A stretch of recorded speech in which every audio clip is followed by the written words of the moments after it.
Let me tell you this. Nobody can't tell me nothing. I don't care who's who or what started. Anybody can get clarted. My tool is sharper than any barber's. Your head top can get parted. I will quang a man in his face, kick him in his seed bag, then tie up my bootlace. Olders are trying to say that I'm a disgrace. I'll come to your ends and your property, put pressure on your whole family, and still bust case. You think say man easy? You man are eating peri-peri chicken, and my lifestyle is more than greasy. I'll tell you straight, nobody can't tell me nothing. Like I said at the start, anybody can get caught. I'll leave bloodstains all over the walls and floors, come like Picasso's art.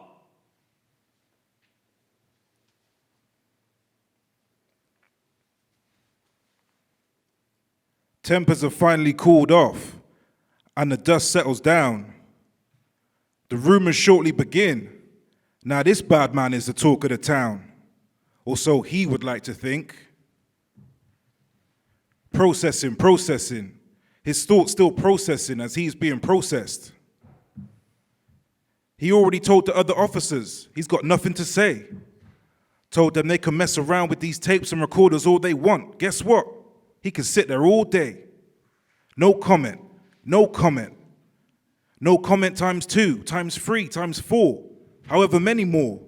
No comment, he said, until the sound of his voice makes them bored.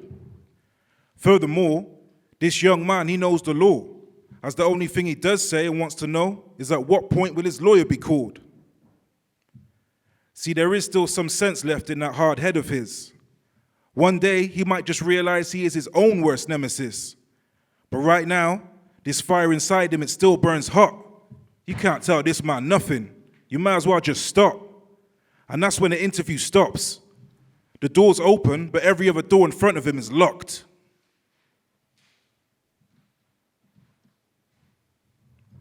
He's taken to his cell. He sits down, and behind him, the door slams shut. That's when it hits. Here comes that harsh feeling in the gut. Composure lost, fidgeting non-stop. The realization of the journey ahead is a lot. The thought of spending double digits trapped inside this little box. And what's funny about all of this is that it took for those doors to be closed for a life sentence, just for his mind to be open for one moment.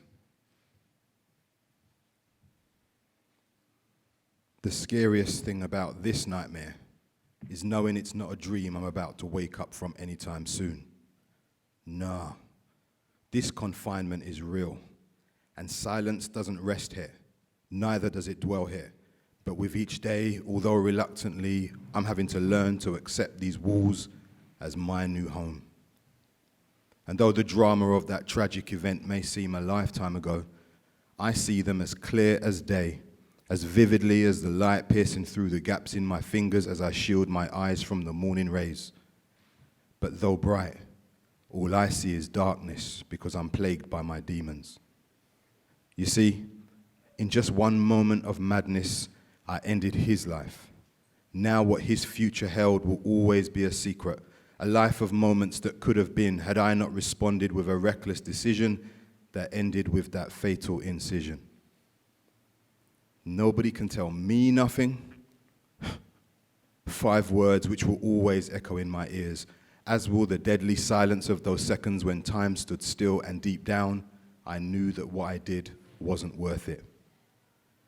Now, I'm a lifer, with any dreams, hopes, and aspirations becoming a distant memory of what it was like to be free. So now I hold tightly to each one like a newborn baby's mother's fingers, fearing what I'll have left if these memories are gone. And as for these hands of time, they just keep moving. Every tick a sad reminder of what I could have become for me and those I love. Go ahead, I get it. Hate me for my introspection. What gives me the right to reflect on what could have been when I'm alive and he's gone, when I took his last breath, when I'm the killer, I'm the murderer, I'm the lifer. It sounds so cold, so final. Killer, murderer, lifer. And that's what makes this so hard, This confinement so real. Every day having to live with the memory of what I did tears my soul apart. For when my demons plague, it feels like punishment enough.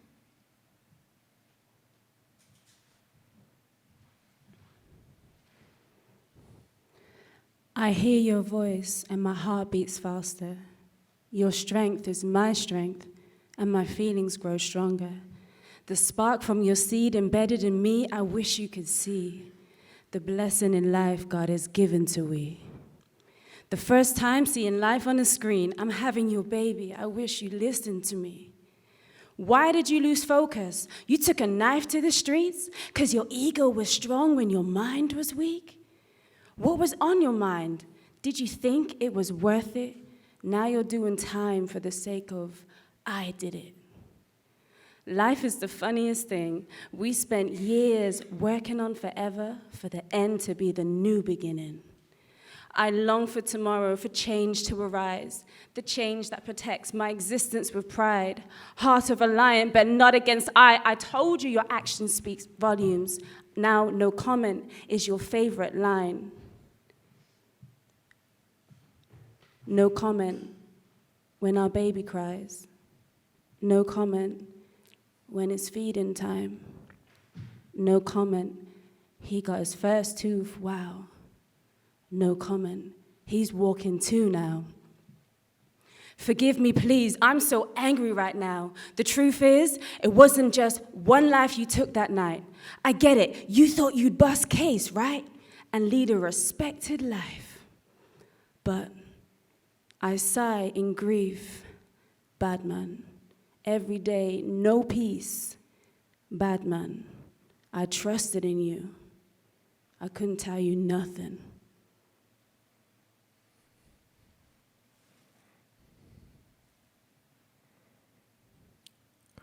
This will be my last letter. I don't live outside of our 60 minutes. I'm just existing, visualizing the next visit. When you say that you don't want to come, I get it. You're not a babe in arms anymore. I must accept this. But I need you to know if I was granted one wish, it would be to build a bridge in our relationship. Something there to keep a link, 'cause now the distance is sitting in between us, growing with increasing years. Your mother says you're scared of me. Well, honestly, my biggest fear is you'll forget my promises and ultimately cease to care. My fantasy of walking free, it's the realest thing I have in here. It pivots on you waiting at the gates there with happy tears. That's real to me, but still a dream. And I could say it isn't fair, but in reality it is. And really that's too much to bear. The fact that we don't know each other fills the silence in the air. When we're on the phone together, now there's just nothing to share. You can't chat to me, and it's not that you don't want to. You can't chat to me 'cause you don't know me. How could you? You can't chat to me because I wasn't there and missed your youth. You can't chat to me, and it's my fault, son. That's the truth. Experience teaches wisdom, neither of which can be taught. So now to claim that no one can tell you anything would imply that you already know everything. So what else is sought? Pause, reflect upon both effect and cause. Because if we attract what we project, then we must surely question fault. Why do you doubt my intentions or my ability to teach? What have you seen that leads you to believe that there is nothing I can say to help you to achieve or to escape from these streets? Why can we not talk? Do you assume that we do not agree? What makes you feel that we may not have walked similar paths or share similar thoughts, experience similar situations, or are working towards different means? We may have similar objectives, aims, dreams. Or are we both guilty of how others are perceived? Life is all of our teacher, and I guarantee that life isn't seen in the same way in adulthood as when we were teens.